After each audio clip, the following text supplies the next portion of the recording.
Good evening, everyone.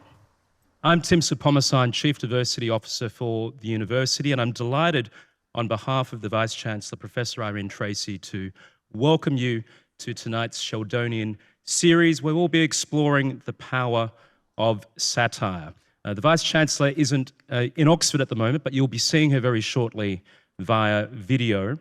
Over the course of this year, through the Sheldonian Series, we've been dedicating ourselves to the topic of power. And we started in Michaelmas with the power of speech. In Hillary, we looked at the power of activism. And tonight, we're delighted to be exploring with you the power of satire. And what a great lineup we've got for you this evening.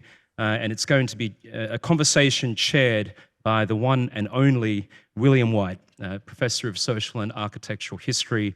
But on the panel, we have Andrew Hunter-Murray, we have Jan Ravens, and Ella Barron. It's going to be a fantastic evening, so please settle in. On behalf of the committee that's been organising the Sheldonian Series this year, can I say a big thank you to everyone that's joined us. We've been delighted by the engagement and participation that we've had from you over the course of the year. We're looking forward to next year as well, and we hope that you enjoy this evening's conversation. I should add too, we've got a very special surprise following the end of the moderated conversation, and that's something featuring one of our very talented students, Fu Kavadia, but more on that later. You'll hear very shortly from William and the panel, but before that, a short message from the Vice-Chancellor. I'm so sorry not to be with you in person for this Sheldonian Series event, which culminates a year of us exploring the theme of power. These events are a powerful reminder of what we stand for as a university community. We are a place where students, staff, alumni, and also members of the Oxford public can come together to listen to ideas and engage in open debate. For the past 2 years now, we have been seeking to model what inclusive inquiry and freedom of speech should look like.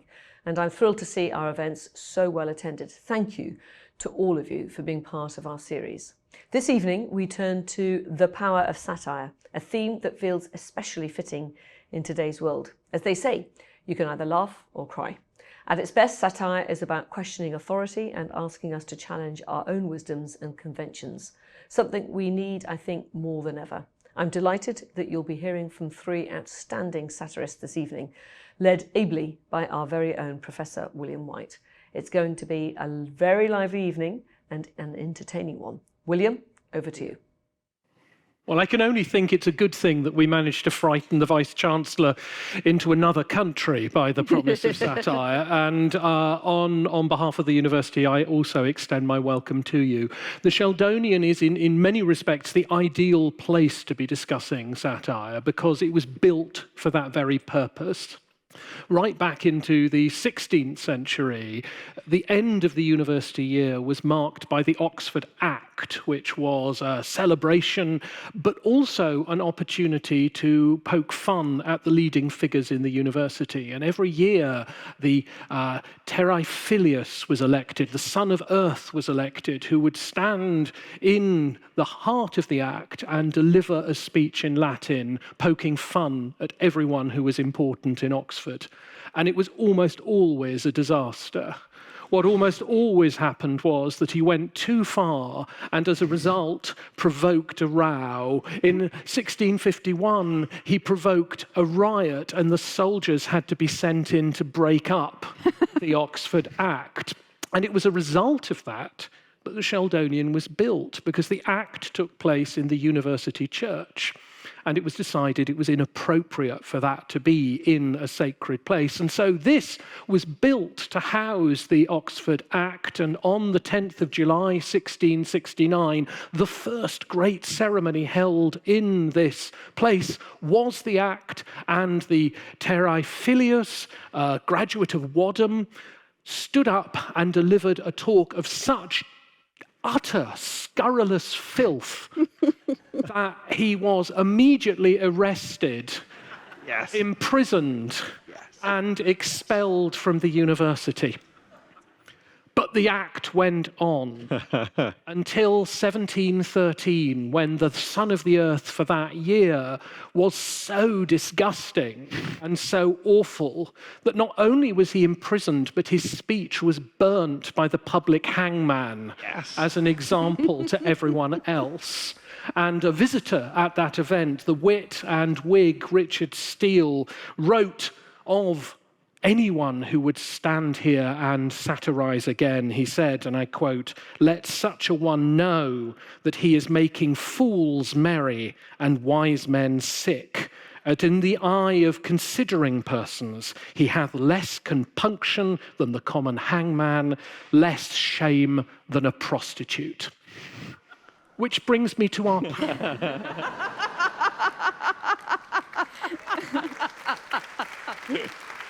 Yeah, bada button. Very nice. Thank you very much. The first of our very distinguished panel is Jan Ravens, who all of you will know from her work on Dead Ringers, from her many appearances on stage, screen, television, and especially radio. And Jan, what I wanted to do was to begin by asking you, what's your relationship to satire, do you think? Well, it's a very long-standing one. I started off lampooning authority figures when I was 12 by taking the piss out of the teachers at West Kirby Grammar School, and then I've sort of gone on since then. I mean, I started producing Weekending, which was the sort of the topical comedy show of olden times, and started off producing that, and ended up like performing on various on the original Spitting Image, and subsequently Dead Ringers. So I guess it's very interesting, like to think about how much of what I do is satire and how much is topical comedy, and where do the two intersect, and where does one become the other. So discuss. And I think it's if you're an impressionist as I am, the satire kind of necessarily becomes very personal. So I'm sort of finding what is somebody's kind of comic spirit? What is the kind of thing that makes a character parodiable? What is it about what they do, how they speak, what they're actually saying as well, obviously. And if it feels appropriate, maybe a little later on, I thought I might sort of just give you an insight into a couple of characters, and how I kind of found them, like maybe Theresa May and Liz Truss. So if that feels... I think there's enthusiasm for that as a general prospect. Who doesn't want to see Liz Truss back in public life? Yeah. Well, she's never going to go away, so... No, despite everyone's best efforts. But Andrew Hunter-Murray is a graduate of Keble College, but despite that has gone on to become a highly successful author and a podcaster, a radio presenter, and is known from Private Eye and from The Naked Week and from QI and much else besides. And what's your relationship to satire, do you think? Well, you've given me a really uncomfortable few weeks thinking about it, William, to be honest, because I think satire is one of those very loaded terms. If you hear satire, a lot of people think, I'm about to be fed some vegetables, and that's obviously not what anyone's aiming for. It's quite a slippery thing. I also think anyone who describes themselves as a satirist is probably not, or is maybe a bit of a rogue. I don't know. I don't think it's for you to say that you are a satirist. You know what I mean? I mean things that I've worked on, like Private Eye and The Naked Week, have definitely fallen into that category. But I think part of it is that people who are doing satire don't like to be told they are. There's a really nice line from Ray Bradbury. It's attributed to Ray Bradbury. He says, "Don't tell me what I'm doing. I don't want to know." So I've had a horrible couple of weeks thinking about it, but yeah. We haven't destroyed satire for you. I'm quitting. Okay, fair enough. And then we come to Ella Barron, who is a graduate of Merton and a prize-winning cartoonist and has published cartoons in everywhere you might hope to do so, and since 2023 has been a staff cartoonist for The Guardian. And I think you're going to explain your satire, or whether it's satire or not, by showing an I'll image. avoid saying I'm a satirist by showing you a cartoon. So I didn't mean to kill the thing off straight away. Sorry. No, you're right. I would way rather not say it, but try and show you a cartoon. But I thought this would be a good place to start because this is what I drew yesterday for today's Guardian. And yeah, I think what's unusual with cartoons is you have these really tight deadlines. So you have kind of 5 or 6 hours between a news story breaking and it going up online. And I think that really quick interplay between like the news cycle that it's inspired by and the news cycle that it feeds back into can give it like this topical relevance, which hopefully in some way has some sort of subtle shaping impact on how people perceive or experience the real event. Although I guess you would be forgiven for thinking that this one was from way back in 2016, because we are still talking about Brexit. Although I thought I thought it was interesting that Farage is not mentioning the fact that a decade later we are yet to have been delivered to the sunlit uplands. So I was sort of trying to bring out that contrast. And I think there's something you can do with a cartoon, which is like collapse distances in time and space. So you can kind of put a politician into close proximity with something that they would rather avoid on the page.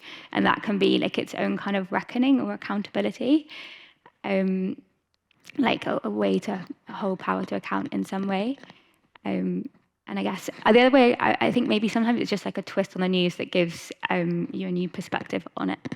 So, is that going to work? I'll leave us with, we'll go back to one. Wouldn't want to put all the, point all the fingers at Farage. So I think one thing about satire is that you're punching up, but in all directions. And how do you know it's going to work? You don't. What do you mean by work? Well, I mean, you're trying at tremendous speed to produce a response that you want to hit home with the reader. Do you have to imagine someone, or does the image come first, or? I think the question about what is working is important to me because who are you trying to have a response in and what? Because you can do things that are just extremely polemic and will annoy certain people, but that isn't what I think is the point. I guess for me, like we don't get to choose what we're drawing on, which is the slightly terrifying thing. It's like you will follow the main big news story of the day. No editor will tell you what your angle is, but the news will make your topic. At which point, what I'm looking for is, because I'm quite visual, I always think about it like a twist, and it is that like turn, which turns it into like, if it's parody or work of fiction or back into with relevance to history, it's some like switch in perspective, but that's not so far away that when people go back to the real thing, they can't then see some relevance. You want to give people like that change in perspective, and you're not trying to like summarize the news because that would be impossible, but you're looking for something that almost like cuts through.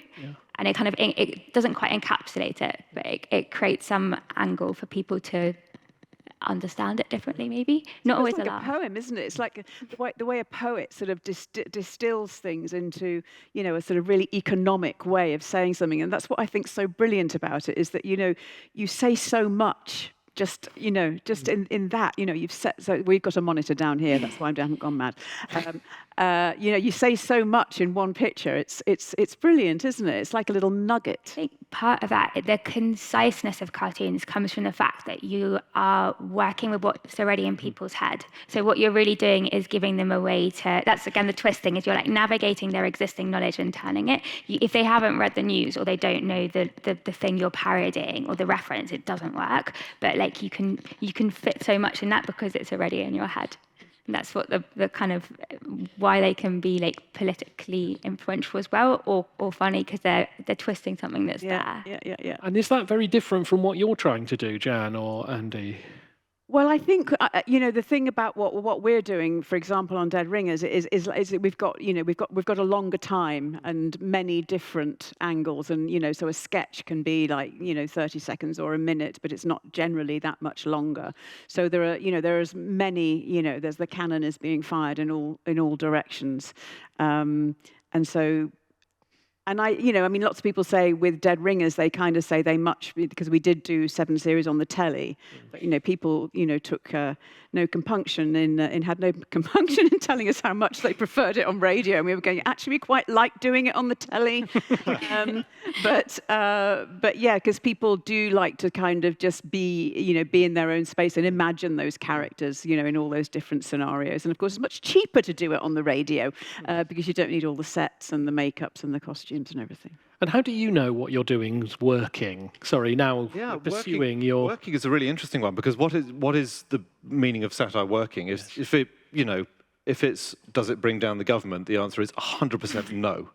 Like, it just almost never has done that. So I don't think that is the point. I think what you are trying to do is express something, tell the truth, reflect reality, and show a perspective on it that surprises people, ideally makes them laugh. There are examples of satire where the comedy or the humor is so bleak and so dark, it's actually quite hard to laugh, but you are aware that a point is being made there. So that's what I think we try and do. So on the Naked Week, for example, we in our first or second series, we were trying to make the point that Nigel Farage quite likes money, and we found out recently that that is the case. But this was back when he was still doing his is it OnlyFans or Cameo? I don't. Sorry, Cameo. So I don't know what part of the dark web you've been on. Cameo. For 75 quid, Nigel will say any old stuff on camera for you. And the Naked Week, we got in touch with Nigel Farage on Cameo, and we said, can you thank these people for us? And what he was doing was he was reading the credits of the Naked Week. So that week's episode had Nigel Farage as a closer saying, thank you so much, Andrew, Katie, Jason, and so we were just, that is something that informs and has a little angle on it as well. And I think that's what you're trying to do, yeah. And so part of what you're doing is you're trying to get us to recognise something in a different way, and you're trying to, you're all boiling people down to something. Is that partly it? And does that apply to your work? Boiling people down sounds slightly nasty, but yes, I think it. Yeah, you're, like I said, you're distilling something, yes. And I think from a performance point of view, it's quite different. And also, there's that question where, I'm sure both Ella and Andrew have the same thing, where you think, well, how far can I go? Yeah. And how, particularly when you're doing people, when I was doing people on the telly, and, if a person had certain visual characteristics, was that, kind to show them, and you must have that, you must have that sometimes as well, where I was going to say, like, caricatures are deeply unkind. Yeah, well, and they are that thing you were saying about boiling something down, like you try and find the essence. Yes. But you hope, I think, that the essence is not something that they were necessarily. Like, if it's a natural feature of them, like if it's the size of a certain feature or something that is more about their physical body, I think you should only pick it if it makes some relevant point about their personality. So the ideal features that you're picking are metaphors for their personality. Right. And I think you run into trouble, and cartoonists do regularly, when you're caricaturing particularly like ethnic or religious tropes, unless the point of that is, I don't think probably there's never a point of that, but you should never, that should never be the focus. Should we look at some caricatures maybe? Yes. Yeah. Maybe this is a good one. Gross. Really gross. So disgusting, Ella, really. It is pretty good.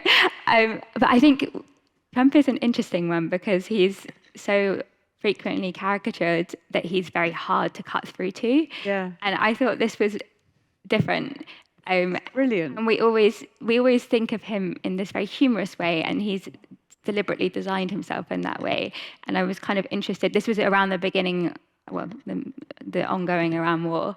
So it was kind of about juxtaposing something that you wouldn't normally see together. And I think as conflicts get increasingly virtual, you very rarely see politicians anywhere near the people that their bombs are landing on. So I was trying to find some way, a bit like what I said before about aligning space and time, to do that. And then obviously what comes out of his mouth is is the lies, and then I wanted to make that the visual as well. So kind of, but I think sometimes what you want with a cartoon, everything I've said is overcomplicating, because actually what you get is this click feeling where something will just land in someone's head.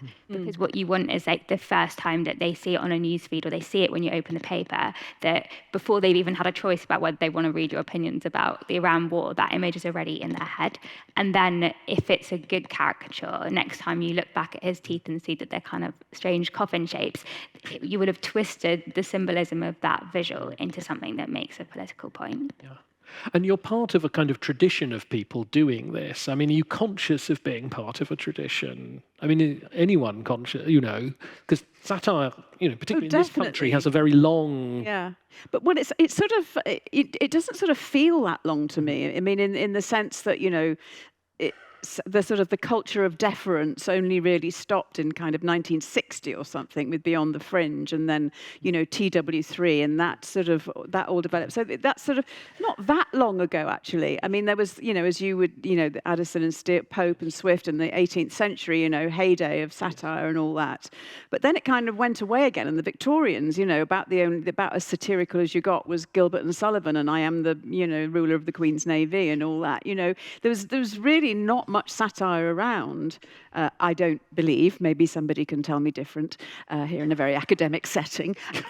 But when all that happened, that was like whoosh. Satire's back, and we can take the piss out of these people again and hold them to account. And then it sort of went away again when Monty Python came in, and then it all kind of cranked up again with Thatcher.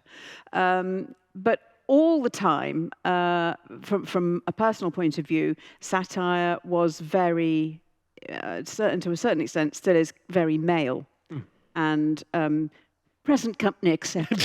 It's kind of, it's kind of. I mean, I've been involved with the cartoonists, done some stuff with the Cartoonists Association, and they, I mean, the stale white male was never more aptly used. I mean, there's a lot of, and in topical shows. I mean, it seems like topical satire is it's still very male, and I kind of posit that it's a kind of, because it requires a particular kind of confidence to be satirical, because you've got to say, I'm across this whole news agenda, don't you worry about that, and I've got an interesting angle on it as well, and there are women doing it now, but very few, and lots of women are doing brilliant comedy, brilliant character comedy, stand-up, but still very few doing topical satire. And so that was quite a sort of a kind of a tough journey at the beginning of the 1980s, making like, I'm here. Yeah. Andrew, are you willing to speak up for white middle-class men? I am. This is what I wear for the Naked Week. I don't know if I'm consciously trying to get some authority. I mean, I hope we don't try and give the impression that we're across the whole news agenda. I think you're right that you have to be speaking from some authority. You have to. You have to have a command of the information, And this is a thing we constantly discuss on the Naked Week. Target acquisition is really important, and target choice, and that bleeds into the conversation of how far you go with who you're attacking. I think some of the most interesting satire is when you are slightly discomforting the audience by having a go either too much or targets that your audience maybe don't want to laugh at yet. This is a really interesting thing. So we made a couple of jokes. One about Claudia Winkleman's new chat show, which got a real hatred from the audience, and that's a topical joke, not a satirical one. But it was in week 1 of the show, and people really didn't want to laugh at Claudia Winkleman's new chat show. By week 2, they were a lot readier to laugh. The show, because it wasn't very good. But that's a very minor example. Claudia Winkleman is probably punching down, or across. It's not, she's not a principal target. So that's a little drive-by joke, So it's a very interesting question where you are trying to land the punches. I think we had a bit of a discussion about this in advance. My perspective is in all directions, but mainly up, And I think that's sort of where I land on it, but it's a broad spectrum. Just another example of the jokes that people don't want to laugh at yet, which I think is a really interesting one. A lot of people are very energized and enthusiastic at the moment about Zach Polanski and the Green Party. And if you make any jokes about Zach Polanski, then you will get a real kind of bristling from the audience, because people who like the sound of him, like the look of him, think this is optimism, and I'm not ready for you guys to be being mean. And we have this a lot at Private Eye, where the people who are supporters and fans of whoever's new and gaining energy and plaudits really don't like it. This happened with Nigel Farage, 20 years ago. This happened with the SNP. This has happened again and again and again. It happened with Corbynism. Don't think anyone was, hugely worried about us having a go at Ed Miliband the first time round, but there we go. There are exceptions. But basically, the job is to have a bit of a go at everybody. And once you start being partisan, I think you're lost. If there's someone you could say, well, actually, I think let's just hold back there. There are richer targets and there are poorer ones or less deserving ones, but always punching up, as it were. Does that make sense? Yes, I think on Dead Ringers there are characters that like that we used to have a very beloved Dead Ringers character of Dr. Michael Mosley, which Dr. Michael Mosley's wife loved, and he said that that usually I don't think it sounds anything like me, but Claire Mosley loved it, and so yes, so there were characters like that where you just make a joke of the character, where you made this absurd joke that Michael Mosley was sort of running a drug running operation, or guns, or doing something sort of outrageous, instead of just going, you can give yourselves a boost by, having a cold shower, whatever. But yeah, I think that the one that I was referring to when I was talking about the way people look being, sort of up for grabs when you're doing telly. One of the people that I was asked to do was Cherie Blair. And Cherie Blair's got that sort of mouth, that's kind of like that. And so when we were, and I was thinking, is this really fair to be doing Cherie Blair? Because she's not even a politician, it's not her fault. Well, Lady Macbeth does spring to mind, but anyway. But yeah, so when I was in makeup, and I had the Cherie Blair wig, and I was talking like that, and so the makeup lady made my mouth, it looked sort of a bit like a sort of upside down rhombus, and I sort of thought, oh dear, and that sort of made me feel uneasy. But my producer insisted that I should do it. So yeah, there were sort of incidences like that, and I think, you do have to be careful, I think. I sometimes have sleepless nights after the Naked Week has gone out, thinking, was that too much? Yeah. I'm normally alone in thinking it, but because it's you saying it, you have yes, to no, yes. When Bill Dare, our blessed producer, would say, no, look, you've got to do it. I'm the producer, and I'm sort of thinking, but it's all very well for you to say, I'm out there doing it. It's like your name on it, your face on it. What about you, Ella? Is there a limit? Is there anything you've done that you worry about? Not yet, but I'm sure I will. I think it will probably not necessarily be deliberate. That's the other thing, is I feel like the speed at which we're working, like you have to be honest about the things that you meant to say, which you didn't say clearly, and the execution just wasn't there, or the things that the news story changed in the middle of the day, or later I've drawn things about topics that have changed over time, and then they resurface and they're recontextualized. So I think I'm very aware that the capacity of like upsetting people in that way. In terms of the limits, I think that when we were talking, we had this conversation about punching up, and my disagreement was not with the idea of I'm not suggesting we should be punching down. I think there's something naturally very corrosive about satire. Like it's always very negative often. And I'm kind of interested in the sort of satire which, I wouldn't say it's softer, but I think there are some topics, because we can't choose we can't choose what we cover. So some topics come up, and the right way to treat it isn't necessarily to go after the person in power. And I'm interested in the ones that also, show ordinary people. And I think there's a way of, if we think about punching up as a way of rebalancing power, there is a way in which you can rebalance it by also showing like the people who are being crushed under it. There's a kind of like raising up side. Can I show you an example maybe? No, not that one. Definitely not that one. This one. So this is quite an old cartoon from COVID, which is really sad, I think. And Boris is kind of an afterthought in it, but the point is it kind of creates space for the people who aren't here because of the mistakes of him and his government. And I would say maybe actual anger and sadness are a more like long-lasting motion than like a quick laugh. So I felt like what I was surprised by this cartoon was that people had like quite a strong response to it, and it wasn't humor, but I do think it's a form of holding power to account, and it is in some ways punching up because it is about holding the government accountable to their actions. But I object to the sort of punching verb because I think it is more about, I think I'm interested in the way that cartoons can have different tones, and part of it is also about the way that you consume them on your own. So maybe you have like a different range of emotions that you can experience, and you can also put yourself, they have implicit, not explicit meaning, so you bring yourself to them, and sometimes your reaction can just be emotional.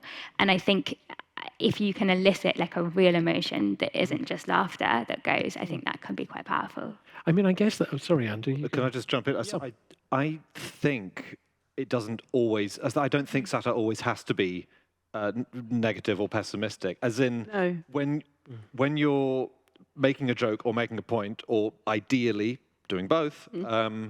You are pointing out that the world is not as it should be. There is another world implicit in that where none of our services are needed. I mean, that would be a perfect. Ideally, we'd all be out of a job, right? That would be perfect. And you are trying to draw attention to that other, that other potential world in what you're talking about. The tone of voice that we try and strike on the Naked Week is the kind of internal watchword we have on the show is if anyone knows Harry Hill, who is absolutely magnificent. He's a surrealist comedian. He is so good. He doesn't do newsy stuff. He doesn't do satire. But we wanted to take some of the DNA of that show and graft it onto the news. You are doing something absurd, but you are making a point, and it's fun. So there was an example going back to Trump. You can't really avoid him, where there was a story that Trump had been giving out his phone number to a lot of journalists. And, political journalists were finding it quite easy to ring up Donald Trump, see if he answered, and they might get 2 minutes, they might get 10, they might get nothing. So we thought, can we try it ourselves? It took us 10 minutes to get the number from our political journalist. We phoned up. Sadly, we got a voicemail, but we thought, wouldn't it be fun? It shouldn't be only us who get to ring up Donald Trump and ask him things. So we said, for the second half of this show, we'll be embedding the single digits of Donald Trump's personal phone number into the show. So welcome to BBC Radio 8. And we gave it out, and the BBC were very, very angry for a little while. We had slightly masked it, so it probably wasn't possible. Now that is that childish? Definitely. Is it legal? Yeah. Probably. But that was more on the kind of fun end of the spectrum. That again, you're making a slight point there, but it's much less hard-hitting than some of the investigations. So I think so much in satire, there's this big broad spectrum. It's range. A Modest Proposal by Jonathan Swift. You don't laugh while you're reading it. This brilliant cartoon. It's not a big laugh, but it is making a point and it is providing a twist, and that is satire. Making you see things in a different way. Yeah.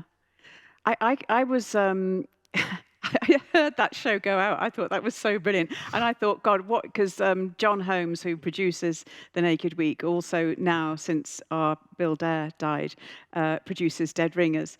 And he's what you really need in a comedy producer of a sort of topical satire program. He doesn't give a shit. He's really brave. He's really brave in that. Yeah, well, it's fun. And every week he pushes me into the line of gunfire very bravely. yeah. No, he is brave. He's brilliant, you know. Yeah. His line on the Trump thing, what's Trump going to do, sue us? Yeah.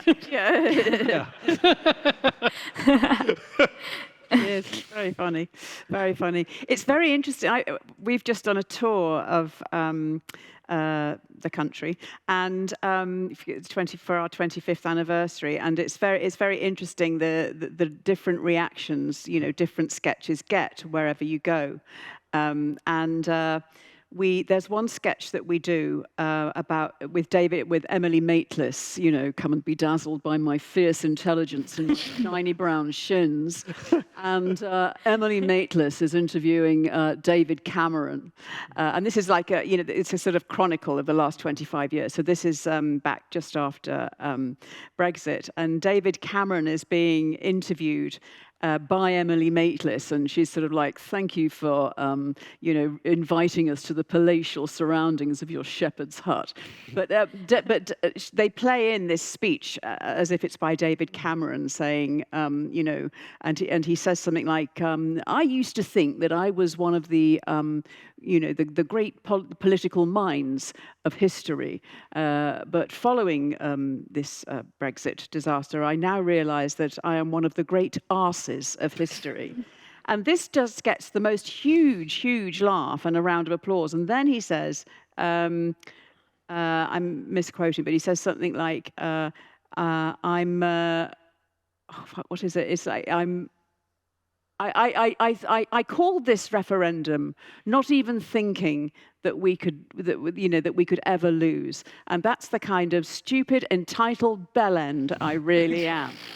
And what was quite interesting was whatever constituency we went to, whether it was like Great Malvern or Cheltenham, it without fail got a huge laugh and a round of applause, at these 2 points. And then he goes on to do this interview with Emily Maitlis where he's it transpires that he's sort of, so don't you see, why did you choose to hold this referendum on the 23rd of June 2016? And he goes, I have no recollection of calling that referendum whatsoever. And Emily Maitlis says, what, you don't remember you calling this referendum? And he goes, no, because I remember quite clearly that I was at Pizza Express in Woking that night.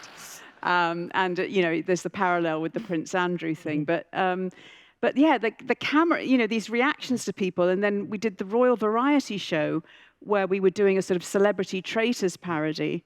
And I was doing Claudia, and I said, all these ex-prime ministers were in the traitors. And so, there was Theresa May and all the, I'll come on to her later. And there was all these ex-prime ministers. And then Keir Starmer was introduced, and a great deal of this audience at the Royal Variety Show started booing. Oh. And it's because we sort of, don't realize sometimes in our bubble that this is, but all these, it was like the John Lennon, you sit there and rattle your jewelry, it was like that kind of audience. But nonetheless, they booed Keir Starmer, and then we introduced, and they said, here's Nigel Farage, and they cheered. So you can never tell what's that. I don't know why I've started talking about that, but anyway, it's just what we think are sort of satirical targets. Everybody else is going, well, actually, I think they're marvelous, or the opposite. Yeah, and I mean, in a way, to go back to where we were thinking about what satire does, is there a risk that actually stops people doing anything? Stops. Well, what you do is you laugh and then you move on, or you look, or that's the bit that satire in a way supports the establishment. It dissipates pressure. It dissipates it. It acts as a kind of, there's a break and then we return with our ordinary lives. It's not our fault. Yeah. No, I think that. I do. I agree. Yeah. I slightly disagree with that. I think satire, when we talk about it working or not working, I think an indication of the fact that satire is in fact immensely powerful and important, and I don't like getting on the high horse and saying it, but it's true, is that in large parts of the world, if you try to do it, they kill you. We would not be having this conversation in Russia. We wouldn't be having it in China or India. Let's not even get started on Thailand. You know, there are lots of places around the world where this is a forbidden occupation. And so I think that is an indication that it works. And in this country, go back a little bit in time. It was not a popular profession. People were locked up. You were talking in that brilliant introduction about the people locked up for jokes, you know. In recent memory, the Charlie Hebdo killings in France was because, you know, whatever you think of their cartoons, I don't like them, but they printed them and they were shot for it. Yeah. Yeah, and like the amount of anger that some things elicit must mean that it's doing something, even if there's some power in that. I don't know. I feel like I get people sending me death threats. Like this is not a strange thing to happen after a deadline, and it's not really what you want as a response to your work. but then the positive side of that side is that something here is powerful. Like if it wasn't a good cartoon in some way, then I'm not sure it would have had that response. And obviously you don't want that to be the response in everyone, but some issues are so polemic that in a way, like I feel like people like things quietly and people hate things loudly. So I can't always tell whether people like it. But if I get a really strong negative backlash, that is showing that it's cutting somewhere. And certain topics, like I know when I'm on a deadline now with some experience, the topics that people will kick off over, and it doesn't warn me away from them, but it does make you a bit careful to go there. It's something that I really think about. And like it's like when I'm thinking like, is the offense you're going to cause worth the point you're going to make? And can you say it clearly enough to be worth the upset it will cause to some people? That's an inevitable response, I think, if you go near. If you're pine on some particular issues in any way, we can show some. Do you want to see some controversial cartoons? Yes. I'm not sure, but the thing is, so I've drawn a lot about Gaza, because I think it's really important, and I think cartoons have a capacity to cut through, and I think something like that, like. You might see it on a news feed, or you open The Guardian and you see it before. If you decide you don't want to read a story about Gaza, you don't click the article, you don't listen to the podcast, but you can impart your message really quickly. The problem is obviously that whatever you say on what's happening in Gaza and Palestine will really upset some other people, and it hasn't warned me away from going there, but I'm just very conscious of it. But then just for some context, I'm also Jewish, and I also draw quite a lot about anti-Semitism in the UK because I think it's really important. And I think what I think is important is that the people who follow my work because they're interested in what I've drawn about Gaza, I want them all to see the things I've drawn about anti-Semitism and vice versa. And I think cartoons, because of that implied meaning, they can create a space for empathy. And I think it can be quite interesting to try and draw those groups together. But because of that cross-cut, the level of vitriol you receive, because you're showing something, you're not preaching to the converted, you are showing something to people who don't necessarily agree with you. So I guess this was about the Golders Green attacks a couple of weeks ago, and I have never, it's complicated for me because I grew up near Golders Green and have family there, but I have never had such a negative response to anything I have ever drawn. It was pretty bad. And I think partly it's because my audience and platforms are quite left-wing, and this is not an issue that people of that proclivity naturally have a lot of sensitivity about, and I knew that when I drew it, but I think it was almost more important.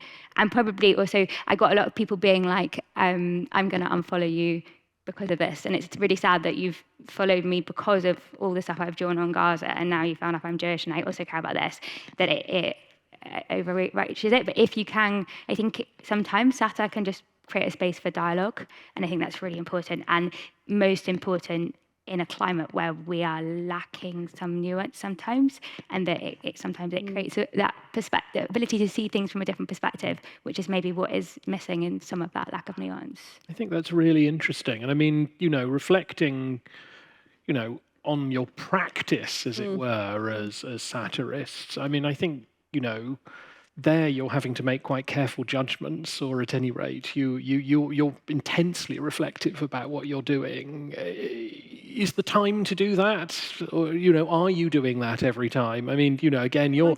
I think you have to. You can't. I mean, you can't be careless about it. I mean, it's not like a sort of important in a sort of cosmic sense, but it is very important that you don't do things thoughtlessly. If you're making a joke, I mean, making a joke is a great thing. It's like Thora Hird says, the gift of laughter is a wonderful thing. God bless, loves. And I think the gift of laughter is a wonderful thing, and I think that communion of laughter, whether it's as radio listeners, but especially in a theatre. I mean, playing theatres where you're making these jokes about the situation in the world kind of thing, and everybody, it is like a communion. It's like not a congregation, but it's a special live thing, and you're all thinking, yes, we're all joined in this, and you wouldn't want to do anything where you sort of felt that kind of in the audience of we're uneasy, although sometimes you can't help it.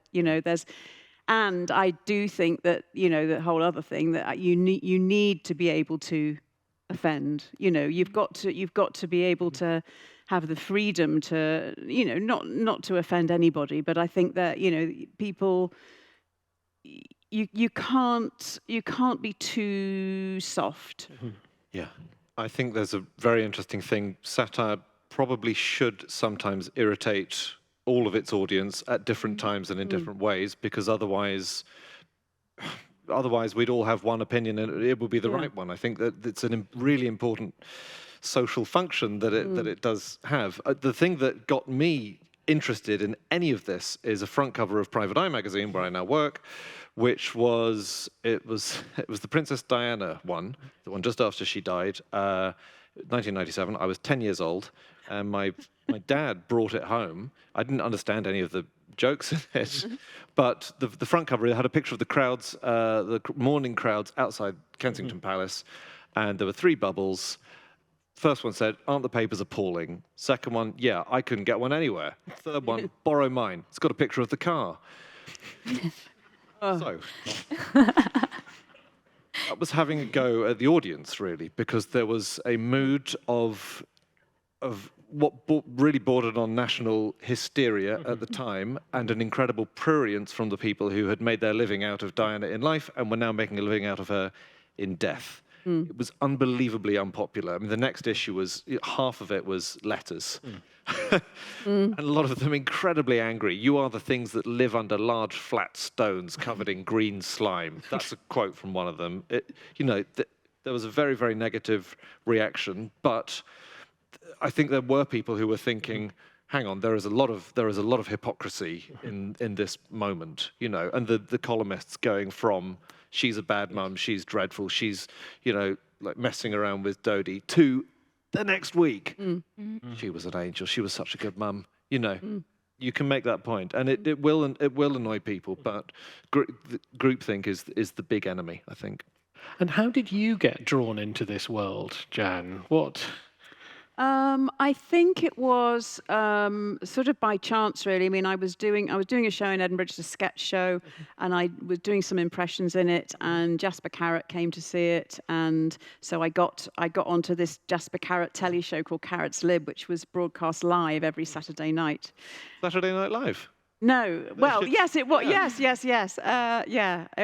was. It was 11 o'clock or 10:30 or something on a Saturday night, and from the Shepherd's Bush Empire, and it was such great fun. And I was doing some impressions on that, and that was vaguely topical, and then got asked to do Spitting Image. And then I started doing this topical show on Capital every Sunday, called Brunch. So I was doing like characters there, and it was what you were saying before, Ella, about, you know, it sort of being, it can be quite negative because you're always you're always looking at the news, and you're always in this position of taking the piss. I mean, I don't know if you find, well, you've just written a book, so you obviously have had that sort of like, I'm just going to not, you know, think about the news. Or is your book about the news? It's faintly topical. It's sort of about slightly about the state of the nation. Yeah. But I agree. It's so nice having places that are not. Yeah, it's so nice when Dead Ringers isn't on and I don't have to look at the news and I don't have to think, you know, who can I get this week?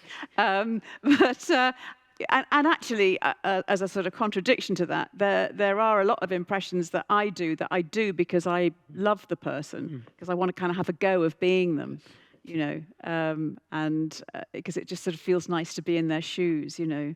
Is that true of Theresa May and Liz Truss? Because you promised you'd explain to us how you do that. Well, they're just quite an interesting contrast in terms of a sort of an angle, because Theresa May, I could never do when she was Home Secretary. I could never do her because she was, well, she never said anything when she was Home Secretary. She sent James Brokenshire out to do the immigration figures and stayed at home, kind of waiting for the posh boys to screw it up, which they duly did. And so, but it wasn't until I saw her on the steps of Downing Street, you know, going, "Do you know that if you're born poor, you will die up to 4 years earlier than other people? If you're black, you'll be more poorly treated by the criminal justice system than if you're white. If you're a woman, you'll be paid less than a man." But I'm not going to go on to list all the achievements of the previous Tory government. And thank you. When I saw her doing that, I thought, oh my God, that's it. It's all about the tension. It's like she's so rigid, so tense. And there she is doing this speech. And it's like, I want to smile, but the rest of my face won't let me. This mouth just stays rigid. And also noticed that she had this like diplophonic voice, you know, where she's like doing her own descant the whole time. Apparently that's called diplophonic. Hasn't been a wasted evening, has it? And yeah, I called her two-tone Tessie, but it was all about this rigid tension, and I thought that actually is her tragic flaw. You know, the fact that she was so rigid, that she was one of these people that would prepare everything, you know, to the nth degree, but she couldn't, you know, be in the corridor of the Commons going, "Hey, come into my office because I think we can make this Brexit deal work if we just kind of have a chat." You know, she had no play. And conversely, Liz Truss. When I saw her, the first time I think I was aware of her was at that 2014 Tory party conference when she was talking about pork markets. And sort of looking round after she'd made each sort of sentence, and sort of looking round for laughter and applause, like this kind of little girl whose daddy had always told her she was funny. And I sort of thought, what's she doing? I mean, you know, it was such bad comic timing and, you know, sense of an audience. And that's her tragic flaw, is that she has no self-awareness. She has no sense of her own limitations. And, you know, when she was, you know, it was bad enough her being Environment Secretary or whatever it was, but then she went on to be Foreign Secretary. And so we were doing this sketch on Dead Ringers where she had to say something like, "I'm going to be the Foreign Secretary, the representative for our country throughout the world." And I just went, I know! Because it just seemed like so outrageous that she of all people was going to represent us throughout the world. And then, of course, goes on to be the bloody Prime Minister. But this, I know, it just kind of came up out of me because it was just like, can you believe it? It was sort of like even the character herself couldn't believe it. So that was, you know, that was like both. I sort of felt like they're a good sort of example of how the impression tells you sort of about, you know, about the character and what it is about them that is their flaw. Now, we were sent some questions in, and we've covered quite a lot of them, and we'll have time for, I think, 2 questions from the audience in a minute, but just, maybe Liz Truss now, but just one that's been asked by several people, which is, you know, in a sense, the big question we haven't explored, which is satire harder now? has it gone? Is that moment? Is it now we're now beyond satire with our everyday? I don't think so.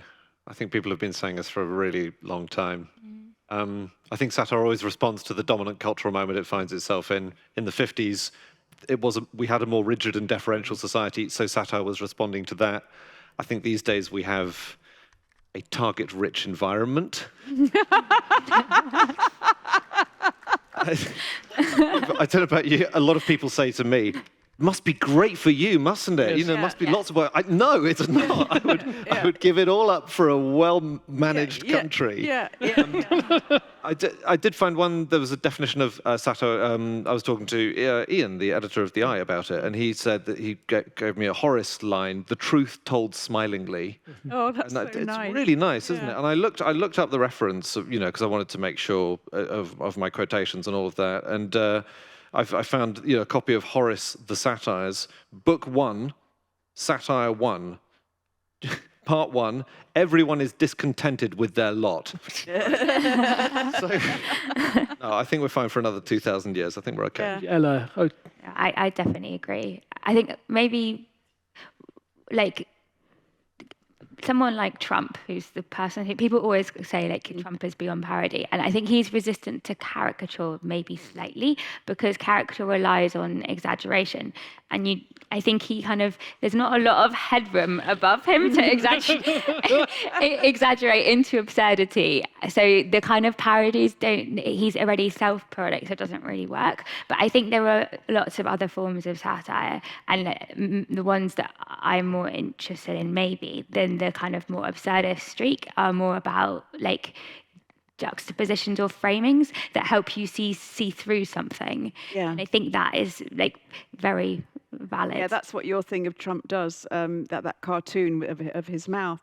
But having said that, it kind of depends on what you think the point of satire is. It's like, oh, you can't do satire anymore because everybody is a parody of themselves. But when Trump is so bizarre and so you're sort of thinking, what is going on? I mean, Lewis MacLeod doing Trump is one of the most sort of popular characters in Dead Ringers, and he has that way of doing it so brilliant, with the hands and sort of the mouth and everything, and the writers are so brilliant at coming up, with these endless lines for him. And on tour, he's one of the most.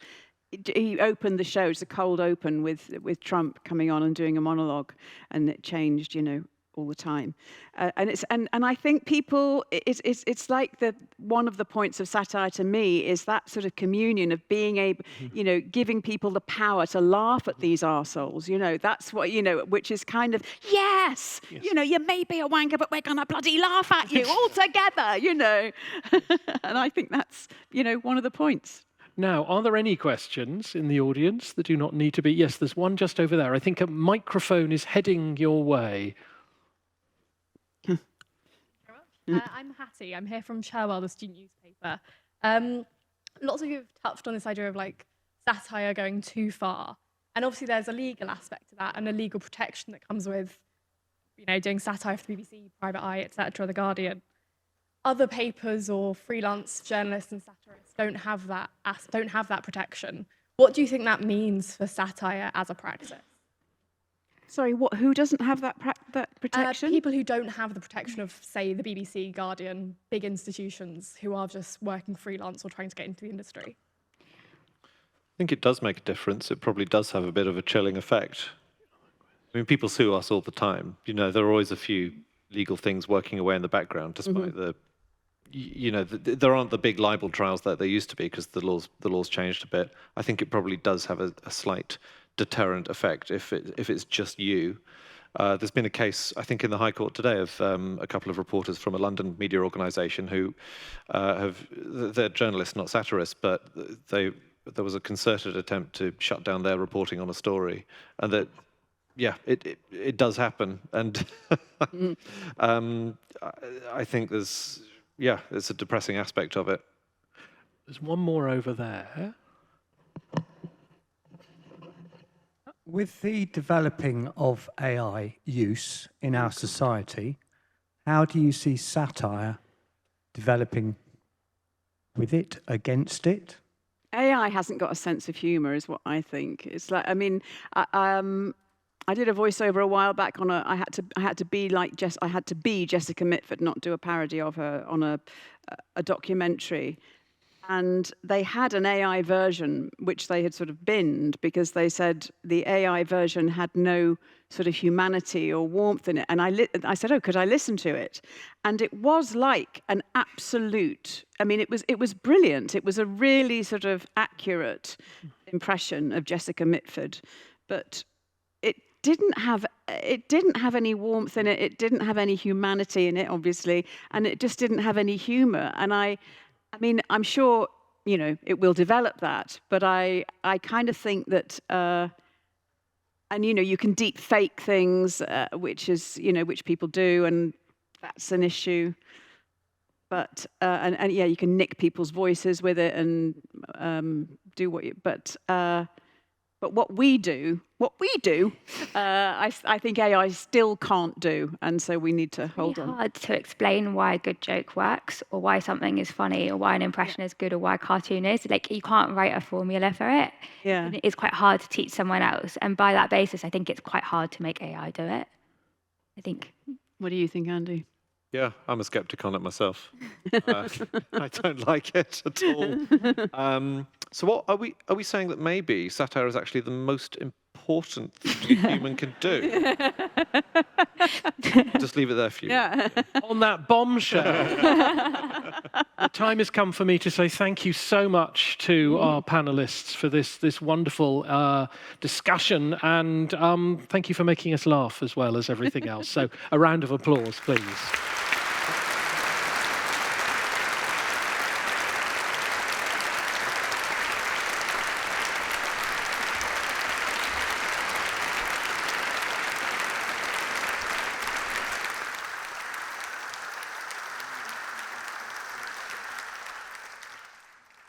Now, with the knowledge that the last time this was attempted, his predecessor was clapped in jail and his work was burnt by the public hangman, I introduce you to Fu.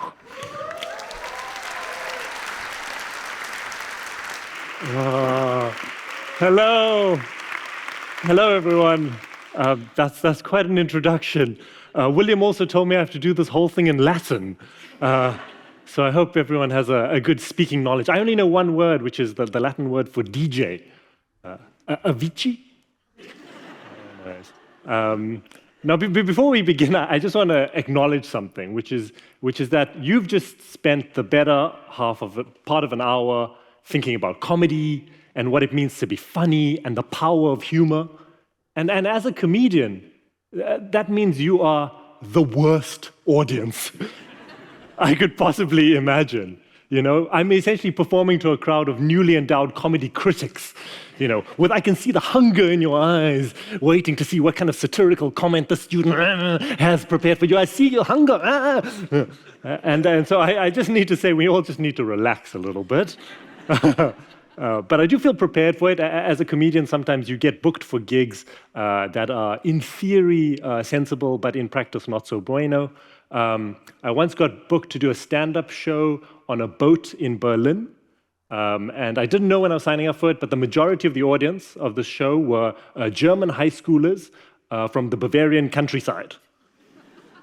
Now, my comedy is in English, and I don't know if you can already tell, but it's not exactly chock-a-block with references to the Bavarian countryside.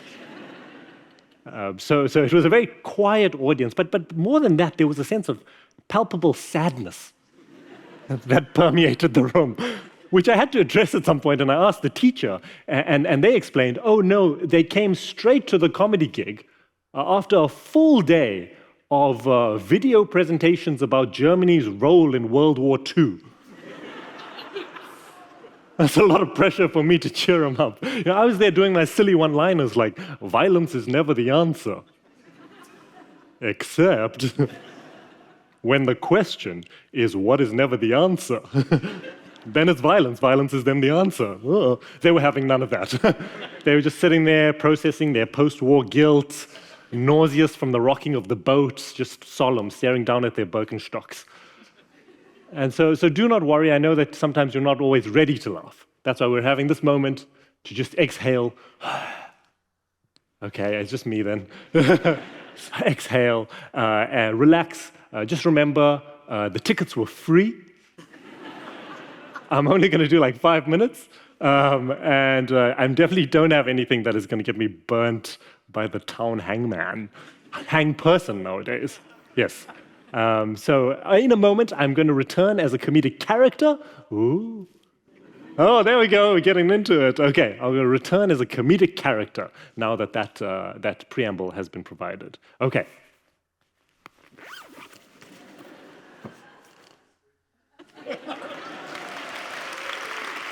Wow.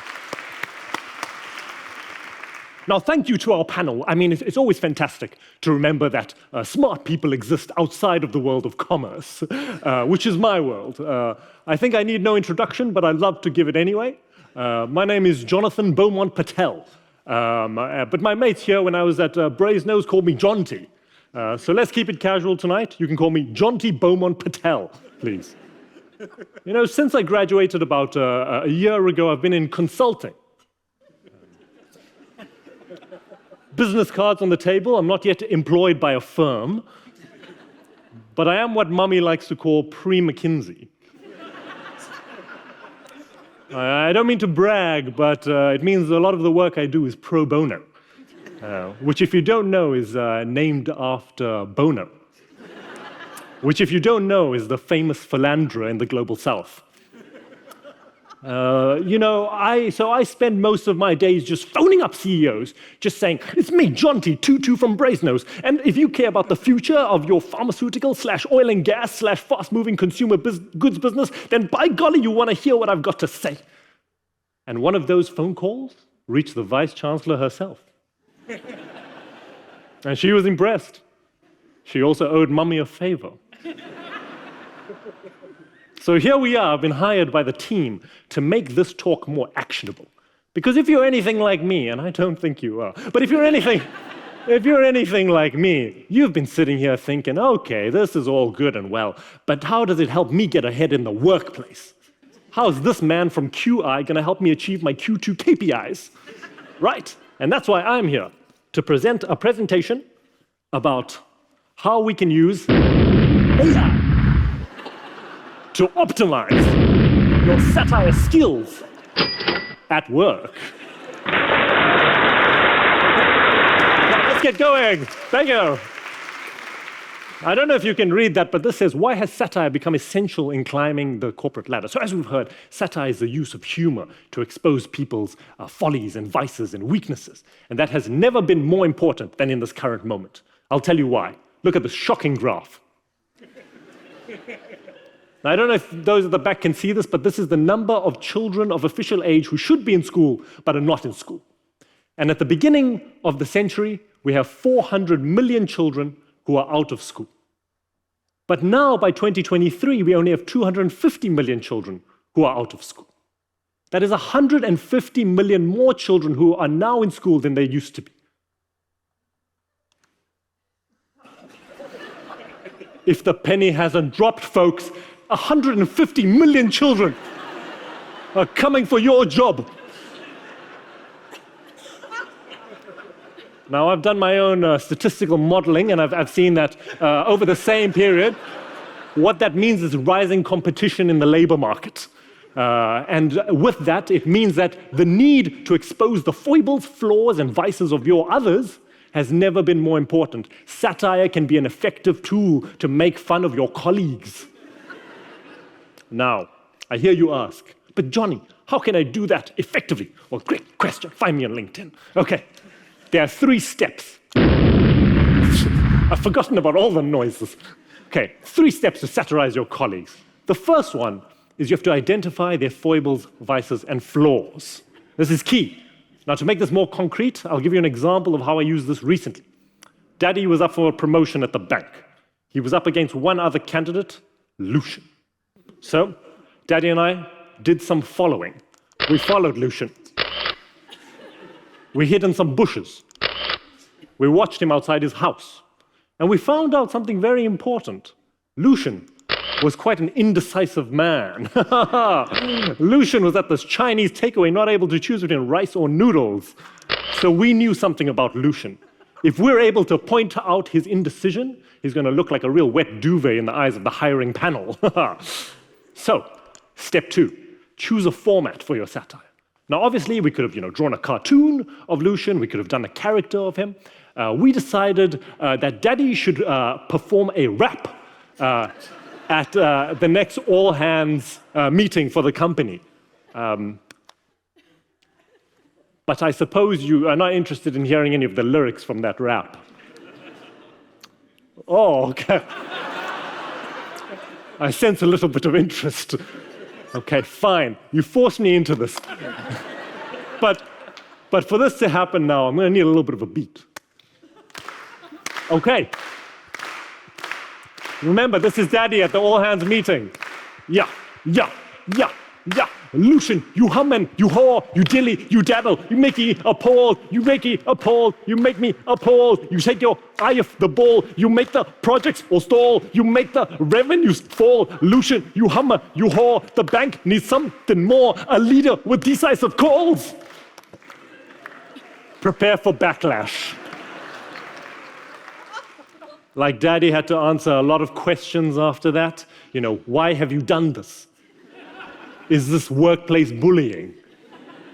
Was it you and your son in those balaclavas outside the Chinese restaurant?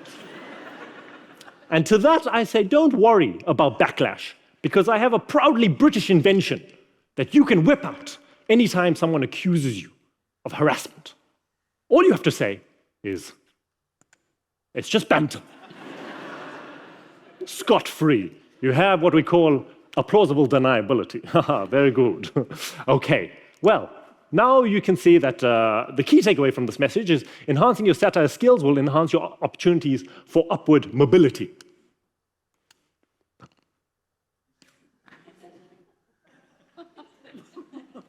What's that? Hey, it's a huge caveat. Wow. Find me on LinkedIn. Let's connect.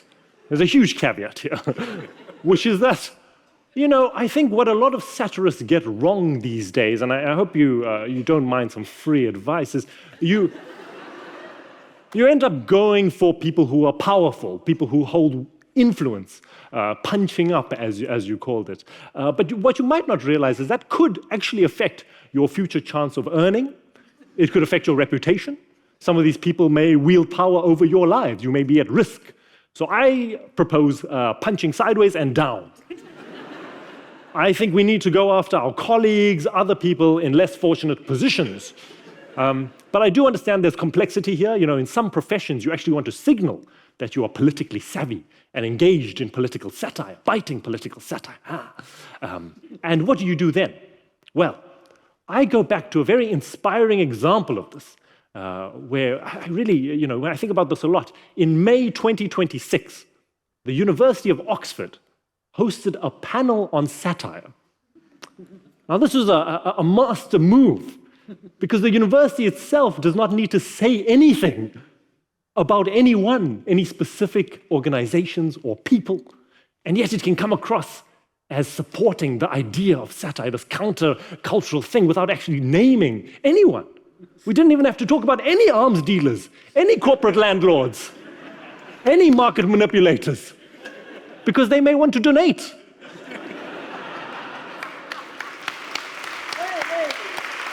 Sorry, I should say, they may want to donate again. Sorry.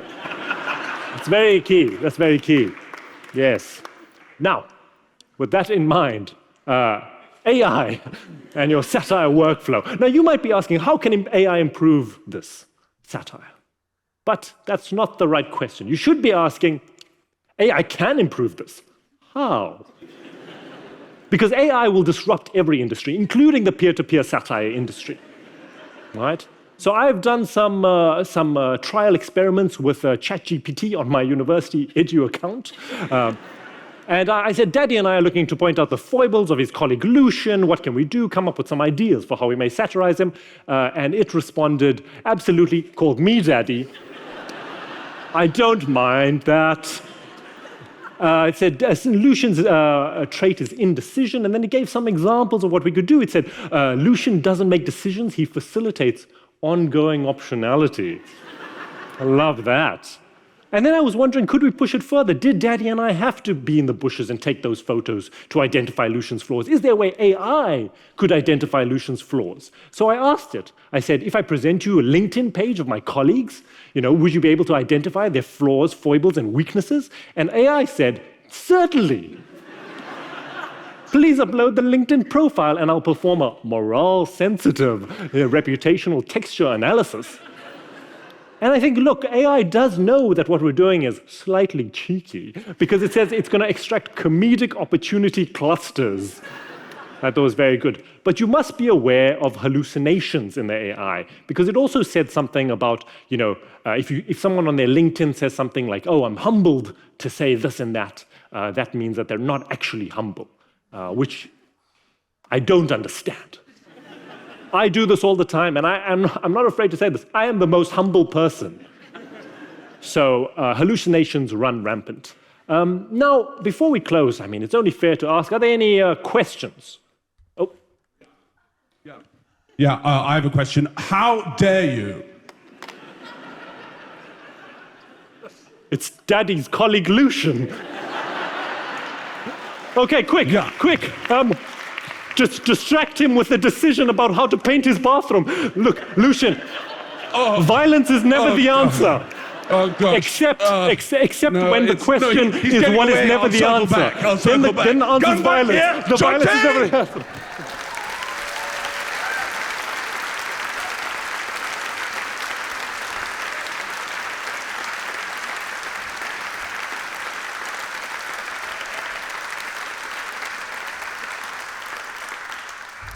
And with that wonderful testament to the reason that our business school is so highly ranked, I now bring this to a conclusion. Let us say once again thank you to Fu, and let us say thanks once again to our panel, and thank you all for coming.